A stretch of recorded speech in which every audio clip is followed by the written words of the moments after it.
RMC, Laël, l'amour et vous, Brigitte Laël. Notre fil d'Ariane, l'Inde aurait mis en place une solution originale pour tenter de lutter contre le viol. C'est vrai qu'il y a de plus en plus de problèmes de viol en Inde. Il y a une augmentation flagrante. C'est vraiment un fléau là-bas. Pour vous donner quelques chiffres, en 2014, il y a eu 2069 plaintes pour viol déposées à New Delhi contre 1571 l'année précédente. Donc ça a vraiment grimpé de façon fulgurante. Et donc du coup, c'est pour ça que New Delhi a été tristement surnommée la capitale du viol à cause de ces chiffres alarmants. Et pour essayer d'endiguer cette multiplication d'agressions sexuelles, la police là-bas a eu l'idée de mettre en place une brigade anti-viol baptisée Charlie's Angel, mais c'est une brigade très singulière. Il y a longtemps qu'on n'en avait pas parlé. Oui, même si ça n'a pas à voir grand-chose, puisqu'il s'agit cette fois d'une brigade exclusivement féminine, composée de 40 femmes. Elles ont des ciseaux. Non, elles n'ont pas de ciseaux. Par contre, elles sont formées aux arts martiaux. Elles sont 40, des bêtes de combat. Donc, elles ont un entraîneur, Vishal Sheswal, qui est ceinture noire de karaté japonais et qui explique qu'en fait, que les Charlie's Angel seront bientôt déployées en civil pour passer inaperçues. Et elles seront là où les lieux sont les plus vulnérables, comme dans les bus bondés, les stations de métro ou devant les écoles et les universités, là où souvent se passent, hélas, Mais alors, elles feront quoi ? Elles attaqueront le violeur disons qu'elles défendront ça j'imagine bien. Celles qui pourraient être appréhendées par leurs prédateurs sexuels, mais elles ne seront pas non plus là pour aller aguicher le potentiel violeur et pour une fois pris la main dans le sac aller le combattre. Ça, j'ai bien compris, mais au fond, quelle serait la peine encourue pour toute personne qui viole une femme ? Parce que c'est quand même ça aussi qui me paraît... Là-dessus, ils ne se prononcent pas. Tout ce qu'ils essayent de faire, c'est de déployer des systèmes de défense comme ils peuvent. Mais aujourd'hui, on n'a pas de nouveauté pour condamner plus clairement le viol en Inde.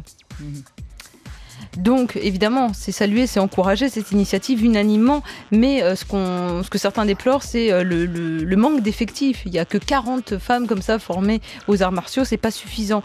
Et je ne sais pas si vous avez entendu parler de cette application Uber, vous savez, de taxi, etc., qui a décidé, lui de son côté, et exclusivement en Inde, de mettre en place un bouton de panique pour que les clientes indiennes, si elles risquent d'être agressées sexuellement par celui qui les conduit, puisse le signaler immédiatement avec ce bouton d'urgence. Et ça, cette idée-là est venue depuis cette fameuse histoire d'un chauffeur Uber qui avait été accusé de viol d'une passagère au début du mois de décembre dernier. Et s'il y avait eu ce bouton, peut-être que ça aurait pu éviter. Et comment on explique qu'il y ait autant de viols en Inde ? Parce que c'était plutôt un pays tranquille sur ce plan-là, non ?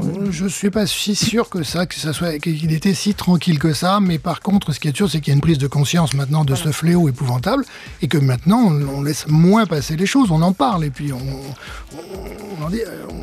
fait de l'agitation, on saisit les médias et on essaie d'avoir des solutions. Je pense que ça passe surtout d'abord et avant tout par l'éducation. On me dirait que ça ne va pas se faire en 3 jours non plus. Non, ça c'est évident. Je pense qu'il faut quand même peut-être d'abord éduquer les hommes et changer des choses dans la société en même temps, c'est clair. Oui, et puis je crois qu'on n'a pas à les montrer du doigt spécialement parce que chez nous, c'est pas encore réglé non plus. On sait le faire aussi.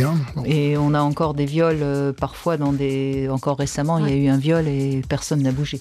Ouais, c'est vrai. Mais ce qu'ils expliquaient aussi dans les différentes interviews que j'ai pu lire sur le sujet, c'est que les femmes là-bas, les indiennes, commencent à parler.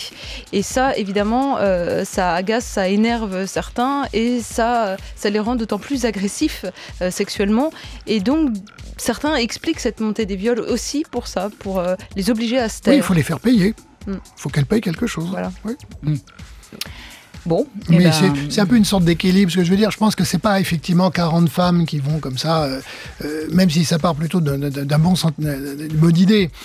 C'est l'idée de se dire que voilà, si on est un mec dans ces transports en commun et que se permet d'avoir des conduites comme ça déplacées, il peut y avoir quelqu'un quand même que vous voyez pas qui peut vous voir et faire quelque chose. C'est-à-dire changer un peu la peur. Parce qu'avant, c'était vraiment, personne s'en occupe, quoi. Je veux dire, le temps que la police arrive et tout, c'est terminé, quoi. Bon. Donc voilà, est-ce que ça peut changer un peu ça? Parce que, vous voyez ce que vous disiez tout à l'heure dans les transports en commun, même en France, de femmes agressées sexuellement comme ça.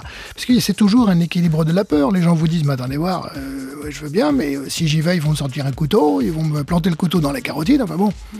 Donc en fait, cette espèce d'agressivité qui monte, parce que je trouve que ça, par contre, elle monte, c'est terrible parce que justement, ça nous paralyse complètement. C'est le principe de tout un tas d'autres systèmes terroristes ou autre chose quand même. C'est l'intimidation, c'est faire peur. Bien sûr, bien sûr. Merci Ariane.